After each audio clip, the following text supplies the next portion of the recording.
Section 2 of Daisy Miller by Henry James. This recording is in the public domain. Poor Winterbourne was amused, perplexed, and decidedly charmed. He had never yet heard a young girl express herself in just this fashion, never, at least, save in cases where to say such things seemed a kind of demonstrative evidence of a certain laxity of deportment. And yet, was he to accuse Miss Daisy Miller of actual or potential inconduite, as they said at Geneva? He felt that he had lived at Geneva so long that he had lost a good deal. He had become dishabituated to the American tone. Never, indeed, since he had grown old enough to appreciate things, had he encountered a young American girl of so pronounced a type as this. Certainly she was very charming, but how deucedly sociable! Was she simply a pretty girl from New York State? Were they all like that, the pretty girls who had a good deal of gentlemen's society? Or was she also a designing, and audacious, and unscrupulous young person? Winterbourne had lost his instinct in this matter, and his reason could not help him. Miss Daisy Miller looked extremely innocent. Some people had told him that, after all, American girls were exceedingly innocent, and others had told him that, after all, they were not. He was inclined to think Miss Daisy Miller was a flirt, a pretty American flirt. He had never, as yet, had any relations with young ladies of this category. He had known, here in Europe, 2 or 3 women, persons older than Miss Daisy Miller, and provided, for respectability's sake, with husbands, who were great coquettes. Dangerous, terrible women, with whom one's relations were liable to take a serious turn. But this young girl was not a coquette in that sense. She was very unsophisticated. She was only a pretty American flirt. Winterbourne was almost grateful for having found the formula that applied to Miss Daisy Miller. He leaned back in his seat. He remarked to himself that she had the most charming nose he had ever seen. He wondered what were the regular conditions and limitations of one's intercourse with a pretty American flirt. It presently became apparent that he was on the way to learn. "Have you been to the old castle?" asked the young girl, pointing with her parasol to the far gleaming walls of the Château du Chillon. "Yes, formerly, more than once," said Winterbourne. "You too, I suppose, have seen it?" "No, we haven't been there. I want to go there dreadfully. Of course I mean to go there. I wouldn't go away from here without having seen that old castle." "It's a very pretty excursion," said Winterbourne, "and very easy to make. You can drive, you know, or you can go by the little steamer." "You can go in the cars," said Miss Miller. "Yes, you can go in the cars," Winterbourne assented. "Our courier says they take you right up to the castle," the young girl continued. "We were going last week, but my mother gave out. She suffers dreadfully from dyspepsia. She said she couldn't go. Randolph wouldn't go either. He says he doesn't think much of old castles. But I guess we'll go this week, if we can get Randolph." "Your brother is not interested in ancient monuments?" Winterbourne inquired, smiling. "He says he doesn't care much about old castles. He's only 9. He wants to stay at the hotel. Mother's afraid to leave him alone. And the courier won't stay with him. So we haven't been to many places. But it will be too bad if we don't go up there." And Miss Miller pointed again at the Château du Chillon. "I should think it might be arranged," said Winterbourne. "Couldn't you get someone to stay for the afternoon with Randolph?" Miss Miller looked at him a moment, and then, very placidly, "I wish you would stay with him," she said. Winterbourne hesitated a moment. "I should much rather go to Chillon with you." "With me?" asked the young girl with the same placidity. She didn't rise, blushing, as a young girl at Geneva would have done, and yet Winterbourne, conscious that he had been very bold, thought it possible she was offended. "With your mother," he answered very respectfully. But it seemed that both his audacity and his respect were lost upon Miss Daisy Miller. "I guess my mother won't go after all," she said. "She doesn't like to ride round in the afternoon. But did you really mean what you said just now? That you would like to go up there?" "Most earnestly," Winterbourne declared. "Then we may arrange it. If mother will stay with Randolph, I guess Eugenio will." "Eugenio?" the young man inquired. Eugenio's our courier. He doesn't like to stay with Randolph. He's the most fastidious man I ever saw. But he's a splendid courier. I guess he'll stay at home with Randolph if Mother does. And then we can go to the castle. Winterbourne reflected for an instant as lucidly as possible. "We" could only mean Miss Daisy Miller and himself. This programme seemed almost too agreeable for credence. He felt as if he ought to kiss the young lady's hand. Possibly he would have done so, and quite spoiled the project. But at this moment another person, presumably Eugenio, appeared. A tall, handsome man, with superb whiskers, wearing a velvet morning coat and a brilliant watch-chain, approached Miss Miller, looking sharply at her companion. "Oh, Eugenio!" said Miss Miller, with the friendliest accent. Eugenio had looked at Winterbourne from head to foot. He now bowed gravely to the young lady. "I have the honour to inform mademoiselle that luncheon is upon the table." Miss Miller slowly rose. "See here, Eugenio," she said. "I'm going to that old castle anyway."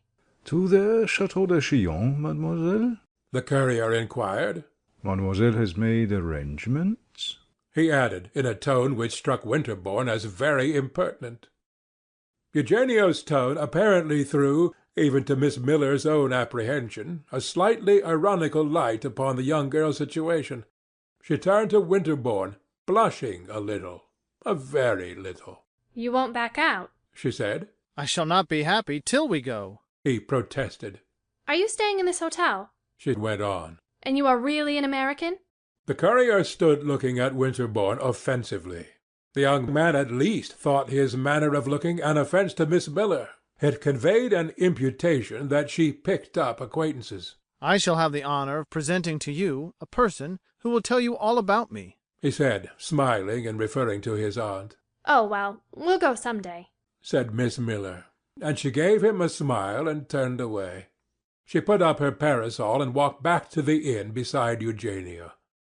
Winterbourne stood looking after her, and as she moved away, drawing her muslin furbelows over the gravel, said to himself that she had the tournure of a princess. He had, however, engaged to do more than proved feasible in promising to present his aunt, Mrs. Costello, to Miss Daisy Miller.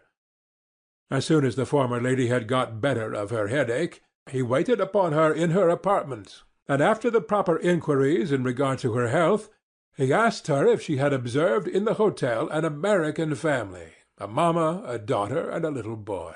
"And a courier?" said Mrs. Costello. "Oh, yes, I have observed them, seen them, heard them, and kept out of their way." Mrs. Costello was a widow with a fortune, a person of much distinction, who frequently intimated that, if she were not so dreadfully liable to sick headaches, she would probably have left a deeper impress upon her time. She had a long, pale face, a high nose, and a great deal of very striking white hair, which she wore in large puffs and rouleaux over the top of her head. She had 2 sons married in New York, and another who was now in Europe. This young man was amusing himself at Hamburg, and, though he was on his travels, was rarely perceived to visit any particular city at the moment selected by his mother for her own appearance there. Her nephew, who had come up to Vevey expressly to see her, was therefore more attentive than those who, as she said, were nearer to her. He had imbibed at Geneva the idea that one must always be attentive to one's aunt. Mrs. Costello had not seen him for many years, and she was greatly pleased with him, manifesting her approbation by initiating him into many of the secrets of that social sway which, as she gave him to understand, she exerted in the American capital. She admitted that she was very exclusive, but if he were acquainted with New York, he would see that one had to be. And her picture of the minutely hierarchical constitution of the society of that city, which she presented to him in many different lights, was, to Winterbourne's imagination, almost oppressively striking. He immediately perceived from her tone that Miss Daisy Miller's place in the social scale was low. I am afraid you don't approve of them, he said. "They are very common," Mrs. Costello declared. "They are the sort of Americans that one does one's duty by not accepting." Ah, you don't accept them. said the young man. I can't, my dear Frederick. I would if I could, but I can't. The young girl is very pretty. Said Winterbourne. Of course she's pretty, but she is very common. I see what you mean, of course. Said Winterbourne after another pause. She has that charming look that they all have. Said Mrs. Costello. I can't think where they pick it up. And she dresses in perfection. No, you don't know how well she dresses. I can't think where they get their taste. But, my dear aunt, she is not, after all, a Comanche savage. She is a young lady, Said Mrs. Costello. who has an intimacy with her mamma's courier. An intimacy with the courier? The young man demanded. Oh, the mother is just as bad. They treat the courier like a familiar friend, like a gentleman. I shouldn't wonder if he dines with them. Very likely they have never seen a man with such good manners, such fine clothes, so like a gentleman. He probably corresponds to the young lady's idea of a count. He sits with them in the garden in the evening. I think he smokes. Winterbourne listened with interest to these disclosures. They helped him to make up his mind about Miss Daisy. Evidently she was rather wild. Well, He said. I am not a courier, and yet she was very charming to me. You had better have said at first Said Mrs. Costello with dignity. that you had made her acquaintance. We simply met in the garden, and we talked a bit. Tout bonnement. And pray, what did you say? I said I should take the liberty of introducing her to my admirable aunt. I am much obliged to you. It was to guarantee my respectability. Said Winterbourne. And pray, who is to guarantee hers? Ah, you are cruel. Said the young man. She's a very nice young girl. You don't say that as if you believed it. Mrs. Costello observed. She is completely uncultivated, Winterbourne went on. but she is wonderfully pretty, and, in short, she is very nice. To prove that I believe it, I am going to take her to the Chateau de Chillon. You two are going off there together. I should say it proved just the contrary. How long had you known her, may I ask, when this interesting project was formed? You haven't been 24 hours in the house. I have known her half an hour. Said Winterbourne, smiling. Dear me, Cried Mrs. Costello. what a dreadful girl! Her nephew was silent for some moments. You really think, then, He began earnestly, and with a desire for trustworthy information. you really think that? But he paused again. Think what, sir? Said his aunt. That she is the sort of young lady who expects a man, sooner or later, to carry her off? I haven't the least idea what such young ladies expect a man to do. But I really think that you had better not meddle with little American girls that are uncultivated, as you call them. You have lived too long out of the country. You will be sure to make some great mistake. You are too innocent. My dear aunt, I am not so innocent. Said Winterbourne, smiling and curling his moustache. You are guilty too, then. Winterbourne continued to curl his moustache meditatively. You won't let the poor girl know you, then?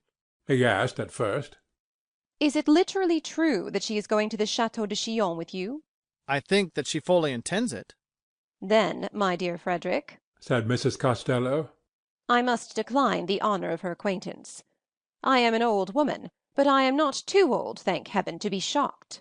But don't they all do these things, the young girls in America? Winterbourne inquired. Mrs. Costello stared a moment. I should like to see my granddaughters do them. She declared grimly.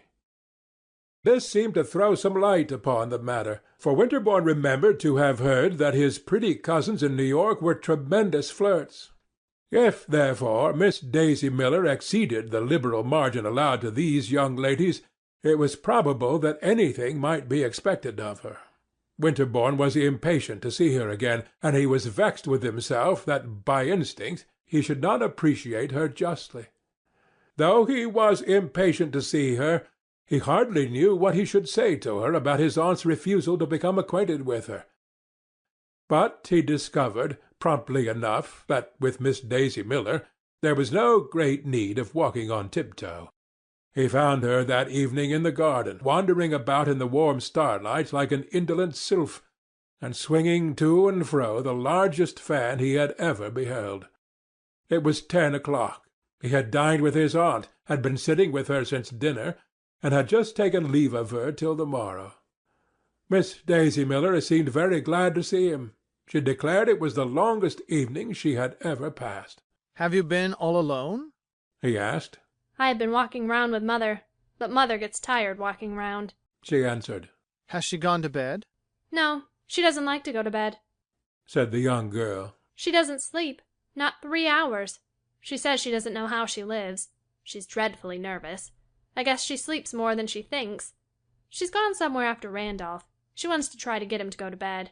He doesn't like to go to bed. Let us hope she will persuade him, observed Winterbourne. She will talk to him all she can, but he doesn't like her to talk to him, said Miss Daisy, opening her fan. She's going to try to get Eugenio to talk to him, but he isn't afraid of Eugenio. Eugenio's a splendid courier, but he can't make much impression on Randolph. I don't believe he'll go to bed before 11. It appeared that Randolph's vigil was in fact triumphantly prolonged, for Winterbourne strolled about with the young girl for some time without meeting her mother. I have been walking round for that lady you want to introduce me to, his companion resumed. She's your aunt. Then, on Winterbourne's admitting the fact, and expressing some curiosity as to how she had learned it, she said she had heard all about Mrs. Costello from the chambermaid. She was very quiet and very comme il faut. She wore white puffs. She spoke to no one, and she never dined at the table d'hôte. Every 2 days she had a headache. I think that's a lovely description, headache and all, said Miss Daisy, chattering along in her thin, gay voice. I want to know her ever so much. I know just what your aunt would be. I know I should like her. She would be very exclusive. I like a lady to be exclusive. I'm dying to be exclusive myself. Well, we are exclusive, Mother and I. We don't speak to everyone, or they don't speak to us. I suppose it's about the same thing. Anyway, I shall be ever so glad to know your aunt. Winterbourne was embarrassed. She would be most happy, he said. But I am afraid those headaches will interfere. The young girl looked at him through the dusk. But I suppose she doesn't have a headache every day, she said sympathetically. Winterbourne was silent a moment. She tells me she does, he answered at last, not knowing what to say. Miss Daisy Miller stopped and stood looking at him. Her prettiness was still visible in the darkness. She was opening and closing her enormous fan. She doesn't want to know me, she said suddenly. Why don't you say so? You needn't be afraid. I'm not afraid. And she gave a little laugh. Winterbourne fancied there was a tremor in her voice. He was touched, shocked, mortified by it. My dear young lady, he protested. She knows no one. It's her wretched health. End of section 2.